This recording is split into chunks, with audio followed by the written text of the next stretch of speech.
All right, today I'm inspecting 5635 there, and the first thing I'm gonna do is walk all the way around the house and take a look at everything from the top of the roof all the way down to the foundation.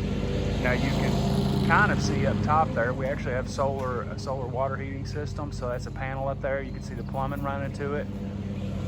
I wanna make sure as close as possible that there's no water leaking out of that panel, because they do develop leaks from time to time. I'm going to walk around the house and take a look at as much of the roof line as I can see from the ground. I do not get up on a ladder for these homes when I look at the shingles. If I were inspecting homes off base, I would do so, but at no time would I walk on these shingles because they're concrete tile. So just see what you can from the ground level, and then once I start inspecting the interior on the second floor, I'll be able to see the roof on the first floor there. Now, I start at the top, and of course I walk all the way down, or I look all the way down to the bottom, making sure that I look at all of this stucco right here. You can see all of the stucco is uniform, it's in pretty good shape. And then down here you have a common stucco problem. There's a metal strip at the bottom that allows for drainage from behind those panels. That's called weep screed, and weep screed is metal, so as it gets wet over time, it'll rust out and come loose from that stucco, and that's in need of correction.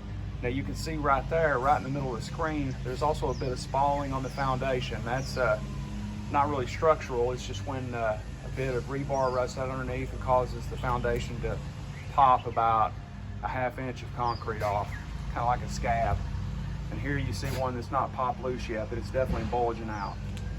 So as I go around, I'm checking gutters to make sure they're cleaned out. I actually have a small inspection mirror that I use for the job. That's it right there. It extends out to about 36 inches. I can look in the gutters, and I look at all the windows. I look around the trim work. I look for any trip hazards like this that's already been identified, right? Anything that you can snag a toe on and fall. And I check any exterior GFCI outlets. That exterior GFI outlet should have, or GFCI outlet should have a weatherproof cover on it, and it should be GFCI protected. So I push the button to test it, make sure that it resets, and that one's good.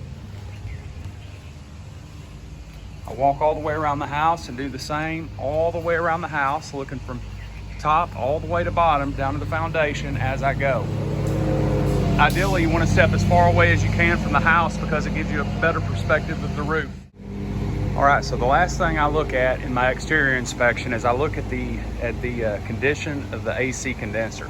Now, the condenser has a couple of things going on with it. First of all, this little box right here is something that you don't need to be too concerned with, nor do you need to be concerned with the electrical shutoff because the condenser is running.